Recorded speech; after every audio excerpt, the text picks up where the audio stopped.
오늘 아침에 주신 하나님 말씀은 신약성경 야고보서 1장 12절로 18절의 말씀입니다. 신약성경 야고보서 1장 12절로 18절의 말씀입니다.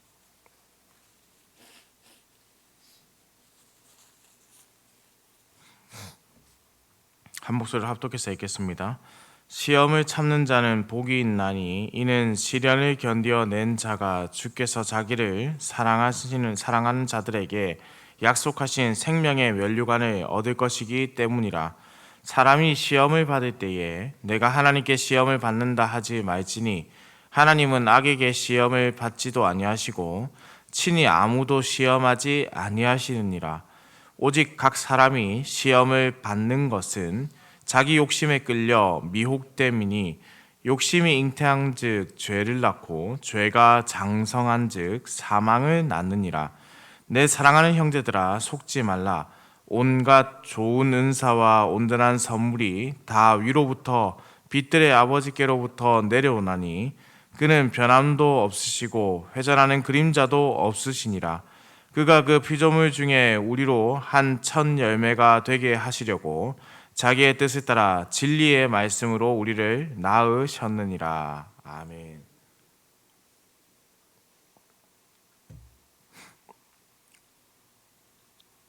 오늘 말씀도 어제 말씀에 이어서 계속해서 이 시험에 대한 말씀을 우리에게 주시는데요. 오늘의 시작은 시험을 참는 자에 대한 말씀입니다. 시험을 참는다라고 할 때 우리는 이 말씀 속에서 두 가지의 뜻이 담겨 있다는 것을 먼저 아셔야 합니다. 첫 번째는 시험을 잘 견디고 지낸다라는 것이 당연히 포함되어 있지만은 그 안에 담겨 있는 의미가 있다는 거죠. 뭐냐면 이 시험을 참는 것은 끝이 있다라는 것을 의미합니다. 시험에는 당연히 정해진 기한이 있습니다. 그래서 언제 끝이 날지 모르는 것도 반드시 끝이 찾아온다라는 것이죠.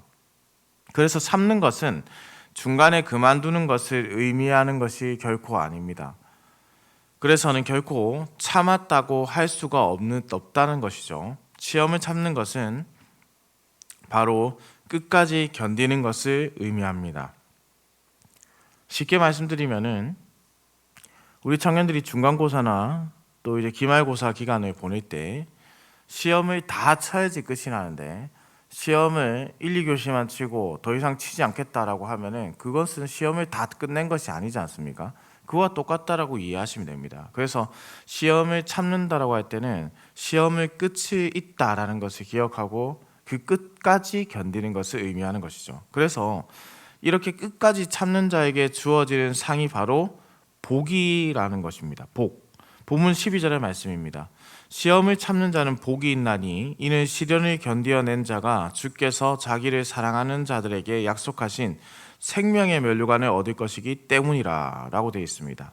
사실 이 말씀은 요한계시록 2장 10절의 말씀과도 연결이 되는데요. 너는 장차 받을 고난을 두려워하지 말라. 볼지어다 마귀가 장차 너희 가운데에서 몇 사람을 옥에 던져 시험을 받게 하리니 너희가 10일 동안 환난을 받으리라. 내가 죽도록 충성하라. 그리하면 내가 생명의 관을 내게 주리라. 면류관은 최후의 승리자에게 씌워주는 관입니다. 특별히 여기에서 견디어낸 자에 대한 부분을 원어적인 의미 그대로를 좀 해석하자면 인정을 받은 후라는 단어입니다. 인정을 받은 후. 그러니 시험을 견디어냈다라는 것은 시험의 끝을 내서 합격했다라는 것을 의미하는 것이죠. 그래서 합격한 시험을 통과한 자들에게 주어지는 칭호가 바로 생명의 면류관을 받게 된다. 만일 우리가 시험을 세상의 유혹이라는 관점에서 이해한다면 이는 견딘다라는 것으로 인정받기는 어렵습니다. 그래서 유혹의 경우에는 우리가 이것을 만약에 유혹으로 이해한다면 저항한다라는 것으로 인정을 받게 된다라는 것이죠. 거부한다. 세상의 유혹들을 거부하고 저항한다. 그러면 인정을 받게 된다. 그런데 이들이 누구인가? 여기서 동일한 시적 표현을 보게 되는데 바로 이것을 받는 자, 복 있는 사람이라는 개념이죠. 복이 있다. 이는 예수님께서 팔복에서 말씀하신 그 복이 있다와 동일한 표현입니다. 또한 시편 1편에 나와 있는 그 복 있는 사람과도 동일한 표현입니다. 이를 잘 정리한 것이 바로 시편 1편 6절의 말씀인데요. 무릇 의인들의 길은 여호와께서 인정하시나 악인들의 길은 망하리로다. 바로 여호와 하나님께서 인정하시는 길, 의인이란 모든 시험과 유혹을 견디고 저항하는 자의 길이다라는 것이죠. 그리고 이 길이 여호와의 인정을 받기 때문에 면류관을 받는데 그 면류관의 내용은 하나님의 속성인 생명이라는 것입니다. 생명의 관을 받는다. 곧 생명이신 주님 안에 거하는 인생에 대한 말씀입니다. 그 생명 안에 거하는 자가 이미 그 면류관을 받은 자들이다라는 것이죠. 이어지는 말씀은 이해하기 힘든 부분이 좀 있습니다. 바로 13절 14절의 말씀인데요. 사람이 시험을 받을 때 내가 하나님께 시험을 받는다 하지 말지니 하나님은 악에게 시험을 받지도 아니하시고 친히 아무도 시험하지 아니하시느니라. 오직 각 사람이 시험을 받는 것은 자기 욕심에 끌려 미혹됨이니라고 했습니다. 여기서 말씀하는 이 시험은 하나님으로부터 오는 시험이 아니죠. 유혹의 의미가 상당히 있는 표현입니다. 그래서 앞서 저는 시험과 유혹의 개념에서 다르다라고 해석을 말씀드렸지 않습니까? 유혹은 저항하는 것이고 그래서 인정을 받게 되고 시험은 견디는 것으로 인정을 받게 된다라고 했을 때 각각 다르다고 말씀드렸습니다. 그러면 이 유혹이라는 것은 앞서 말씀드린 바대로 견디는 시험이 아니라 저항하는 시험이 되어야 한다는 것이죠. 하나님은 악들에게 시험을 받으시는 분이 아니십니다. 우리를 죄에 빠지게 하는 사탄의 유혹은 궁극적으로는 마귀로부터, 직접적으로는 우리 자신의 욕심으로부터 찾아오게 되는 것이죠. 그래서 14절에서 각각 자기 욕심에 끌려 미혹되어 시험을 받는다라고 정확하게 말씀하고 있습니다. 인간이 악에 빠지게 되는, 죄로 물들게 되는 책임이 하나님께 있는 것이 아닌데 하나님께 있다라고 돌리고, 우리가 유혹에 빠지게 되는 그 책임이 하나님께 있다라고 돌리고, 인간 자신의 책임을 회피하려는 모습, 이런 모습들이 사실은 교회사에서 팽배하게 계속해서 논쟁이 되었습니다. 이 대표적인 내용이 우리가 잘 아는 논쟁이죠. 선악을 알게 하는 나무의 열매를 먹는 부분이라고 할 수 있겠죠. 그러나 사도 야고보는 지금 이 문제를 확실하게 지금 선언하고 있는 겁니다. 이 야고보의 선언을 보십시오. 하나님께서는 사람이 받는 유혹에 책임이 없으시다. 오히려 각 사람이 받는 유혹은 자신의 욕심에 기인한 것이다 라는 것입니다. 그래서 15절에 욕심이 잉태한 즉 죄를 낳고 죄가 장성한 즉 사망을 낳는다. 가장 근본적인 문제, 직접적인 원인은 인간의 욕심에 있다라는 것이죠. 특별히 여기서 사용된 욕심이란 단어, 에피티미아라는 단어가 이 여성 명사인데요. 그래서 이 악한 욕망이 침상을 부르고 잉태하게 된다. 오늘 말씀해 보시면 잉태한다라는 표현이 있죠. 그래서 악한 욕정과 욕망이 침상으로 부르는 것이고 그것이 잉태된다라는 지금 우리에게 시각적 이미지로 이것을 보여주고 있는 겁니다. 악이 어떻게 커져가게 되고 악이 어떻게 우리에게 찾아오는가. 그래서 이 서신을 읽고 있는 성도들에게 이런 이미지를 지금 떠올리게 함으로써 죽음이라는 아이를 낳게 된다라는 것을 우리에게 강력하게 심겨주는 것이죠. 무엇이 죽음을 낳게 된다는 거예요? 사람의 욕심과 이 우리 안에 있는 욕정들이 근본적으로 이 죽음이라는 아이를 낳게 한다라는 겁니다. 이 말씀은 사실 사도 바울의 가르침과도 동일합니다. 로마서 6장 23절의 말씀입니다. 죄의 삭은 사망이요 하나님의 은사는 그리스도 예수 우리 주 안에 있는 영생이니라. 사랑하는 흥덕강산교회 성도님들, 우리가 욕심을 물리쳐야 하는 것이죠. 우리 안에 근본적인 이 욕심이라는 것이 우리 주님의 말씀을 받아들이는 것도 막아섭니다.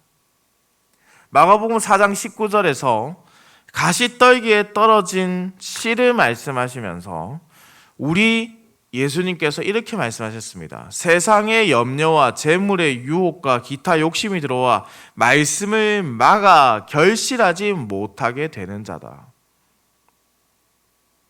욕심을 다스리기 위해서, 끝까지 견디기 위해서 우리는 성령의 도우심을 늘 구해야 한다는 뜻입니다. 하나님은 유혹을 주시는 분이 아니시죠. 위로부터 오는, 특별히 사도, 우리 말씀에서 우리에게 계속해서 가르쳐주는 이 사도들의 가르침은 빛들의 아버지께로부터 내려온다라는 겁니다. 야고보도 동일합니다. 여기서 빛들의 아버지는 해와 달과 별들을 창조하신 하나님을 가리키는 완고법입니다. 하나님이라고 직접적으로 말하기에, 그 거룩하신 분을 표현하기에 직접적으로 언급하기가 힘들기 때문에, 그래서 이 빛들의 아버지다라고 다르게 지금 표현하고 있는 것이에요. 따라서 좋은 것들은 모두 하나님께로부터 내려온다, 그렇게 명시하고 있습니다. 17절의 말씀은 그래서 보다 흥미롭게 우리에게 다가오죠. 온갖 좋은 은사와 온전한 선물이 다 위로부터 빛들의 아버지께로부터 내려오나니 그는 변함도 없으시고 회자라는 그림자도 없으시니라. 변함이 없으시다. 빛나는 천체를 만드신 하나님께서 천체는 변하지 않으시고 천체의 회전에서 생기는 그 그림자도 없다는 것은 만물의 주관자이지 그것의 자유함을 누리지 못하는 분이 아니라는 뜻입니다. 세상의 모든 물건은 빛이 비쳤을 때 그림자가 생기는 것이 당연합니다. 그런데 우리 하늘의 아버지는 그런 자연에 속박되는 분이 아니시다. 왜냐하면 그 자연을 만드신 분이시기 때문에, 주관하신 분이시기 때문에 그러하다. 이는 하나님의 신실하신 능력, 주권적인 능력, 그리고 변함없는 불변하시는 그 모습을 우리에게 보여줍니다. 또한 어제 말씀과 연결되어서 대조되는 것이죠. 어제 말씀 야고보서 1장 6절 말씀을 다시 한번 보십시오. 오직 믿음으로 구하고 조금도 의심하지 말라. 의심하는 자는 마치 바람에 밀려 요동하는 바다 물결 같다. 여기저기 흔들리는 신앙을 가진 자들이 믿는 하나님이 아니다라는 겁니다. 굳건한 신앙이 불변하는 그런 신자들, 신실하신 하나님을 믿는 믿음 안에서 이 신실하신 하나님께서 변함없는 사랑을 보이시고 구하는 대로 주신다. 신실하신 하나님께서 우리가 생각할 때에 이루어지지 않을 것 같은 일들도 우리가 믿음으로 구하고 의심하지 않고 요동하지 않는다면 주께서 주신다. 이 하나님이 우리를 얼마나 사랑하고 아끼시는가, 바로 18절 말씀입니다. 그가 그 피조물 중에 우리로 한 천 열매가 되게 하시려고 자기의 뜻을 따라 진리의 말씀으로 우리를 낳으셨느니라. 천 열매, 이렇게 하니까 이 단어가 이제 부활의 첫 열매 이렇게 돼서 대단히 또 이제 연계되는 것 같지만, 사실 여기서의 표현은 비유적인 것입니다. 그래서 처음의 소득, 처음 난 것, 이러니까 이 첫 열매라는 것은 매우 존귀하다라는 뜻으로 이해하시면 좀 더 좋습니다. 예레미야 2장 3절에 이렇게 기록되어 있기 때문입니다. 이스라엘은 여호와를 위한 성물 곧 그의 소산 중 첫 열매이니 그를 삼키는 자면 모두 벌을받아 재앙이 그들에게 닥치리라. 여호와의 말씀이니라. 너를 시험하게 하고 너를 유혹에 넘어뜨리게 하는 그 모든 자는 나의 첫 열매를 그렇게 삼키는 자는 내가 반드시 그들에게 보응하겠다. 그만큼 우리를 신실하게 사랑하시고 아끼시고 붙잡아 주신다는 겁니다. 이 첫 열매가 과거 이스라엘만을 의미하는 것이 아니지 않습니까? 요한계시록 14장 4절의 말씀을 함께 보는데 이때 이렇게 기록되어 있습니다. 이 사람들은 여자와 더불어 더럽히지 아니하고 순결한 자라. 어린 양이 어디로 인도하든지 따라가는 자며 사람 가운데에서 속량함을 받아 처음 익은 열매로 하나님과 어린 양에 속한 자들이다. 바로 어린 양의 피로 속함을 받은 모든 그리스도인들이 하나님의 첫 열매다라는 겁니다. 하나님께서 첫 열매인 우리를 이토록 사랑하신다.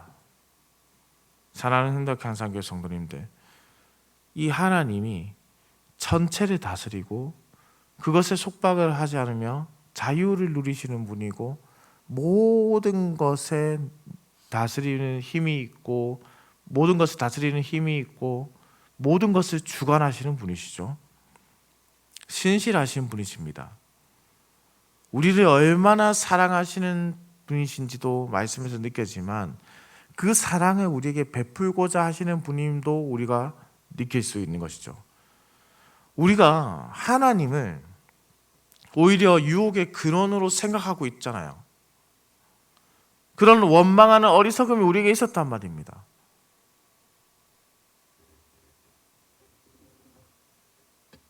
그럼에도 빛들의 아버지라는 표현을 사용해서 하나님은 우리에게 불변하시는 가장 좋은 것을 주시는 분이심을 오늘 우리에게 알려주고 계십니다. 내가 너희를 얼마나 사랑하는지 알겠느냐라고 물으시는 것처럼 느껴지는 말씀이죠. 우리는 참으로 안타깝게도 이 좋은 것을 버리고 썩어질 다른 것에 욕심을 부리며 살아갑니다. 얼마나 어리석고 무지한 인생인지 모릅니다. 사랑하는 성도님들, 우리가 생명의 면류관을 주시는 하나님을 바라며 살아가길 소망합니다. 우리의 개인적인 욕망이나 정욕, 욕심을 내려놓기를 원합니다. 늘 이 욕심들이 우리의 생명의 면류관이 주어지는 것을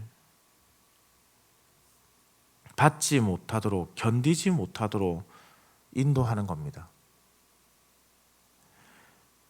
그럼에도 우리가 이 시험 가운데 늘 잘 버티고 지금까지 신앙생활 할 수 있었던 것은 바로 우리에게 성령 하나님이 계시기 때문입니다. 늘 성령의 충만의 은혜를 간구하면서 생명의 은혜가 우리에게 있다는 것을 고백하는 은혜가 우리에게 주어져 있기 때문입니다. 그래서 모든 좋은 것을 주시는 신실하신 우리 하나님 아버지께 붙어 있게 하고 참된 첫 열매로서 하나님의 사랑을 받게 하는 자로 성령께서 키워가시기 때문입니다. 사랑하는 흥덕향상교회 성도님들, 이것이 우리가 믿는 하나님이시고 바로 이것이 우리의 신앙이고 우리가 간직해야 할 자세입니다. 우리가 어떻게 살아야 되겠습니까? 욕심과 정욕에 내버려 두는 것이 아닙니다. 이것을 끝까지 견디고 저항해야 한다는 것입니다. 이 시험을 견디십시오. 이 시험과 맞서 저항하십시오. 바로 우리에게 생명의 면류관이 있음을 믿으시기 바랍니다. 그것이 우리에게 주어진 복입니다. 이 세상의 낙이 바로 그 복을 추구하며 살아가는 최고의 낙이 된다는 뜻입니다. 그리고 구하십시오. 구하는 자들에게 넘치도록 은혜를 베풀어 주시는 분이 우리 하나님이십니다. 바람에 흔들리는 파도 요동치는 자들처럼 살아가며 구하는 것이 아니라 굳건하고 신실하게 주께서 주신다는 확실한 믿음을 가지고 기도의 자리에서 구하십시오. 반드시 우리 주께서 해결해 주심을 믿으시기 바랍니다. 그것이 우리의 믿음입니다. 그것이 우리의 신앙입니다. 사랑하는 흥덕향상교회 성도님들, 힘들고 어려운 세상을 살아가고 교회가 핍박을 받고 신앙생활은 더욱더 힘들어지고 다음 세대들은 교회를 떠나는 것 같은 시대를 살아가고 있습니다. 바람에 요동치는 것 같이 성난 파도가 우리를 밀어붙이는 것 같은 시대를 살아가고 있습니다. 교회가 무너질 것 같고 모든 대적자들이 교회를 향해서 비난을 하고 이 강단을 무너뜨린 것 같은 어려움에 직면하고 있습니다. 그러나 신실하신 하나님이 우리와 함께 하심을 믿으십시오. 이미 우리에게 생명의 면류관이 주어졌습니다. 이 생명의 면류관을 부여잡고 승리의 나팔을 불며 살아가시기 바랍니다. 승리하신 주 예수 그리스도께서 우리와 함께 하십니다. 함께 기도드리겠습니다. 사랑과 은혜가 풍성하시며 인간의 생사화복을 주관하시는 천지를 창조하신 살아계신 우리 하나님 아버지, 생명의 하루를 우리에게 허락하시고 이렇게 아침에 깨워 주의 전으로 불러주시니 감사와 찬송을 올려드립니다. 오늘 우리에게 주신 이 생명의 하루를 온전히 하나님의 기쁨이 되도록 쓰임받게 하여 주옵소서. 불변하시고 신실하게 당신의 백성들을 지키시는 하나님 아버지, 그럼에도 우리는 연약하여서 사탄으로부터 오는 유혹에 쉽게 노출되거나 우리의 욕심으로 인해 하나님의 은혜를 저버리거나 오히려 하나님을 원망하는 어리석은 인생을 살곤 했습니다. 주께서 우리를 불쌍히 여기시고 이러한 악한 마음을 벗어버리고 신령한 하늘의 것들을 구하며 살게 하여 주옵소서. 그럼에도 우리가 많이 연약하고 부족하오니 끝까지 견디어 생명의 면류관을 쓰고 살아가는 늘 성령께서 지키시고 인도하여 주시는 은혜를 경험케 하여 주시옵소서. 주님의 사랑을 충만하게 누리는 인생이 되게 하여 주옵소서. 오늘도 운전하는 모든 성도들의 운전대를 붙잡으시고 주께서 모든 성도들의 가정과 생업을 지키시고 동이서에서 먼 것처럼 죄를 멀리하여서 하나님의 복을 풍성하게 누리는, 들어가거나 나가거나 주의 복을 누리는 하루가 되게 하여 주옵소서. 감사드립니다. 살아계신 우리 주 예수 그리스도의 이름으로 기도드립니다. 아멘.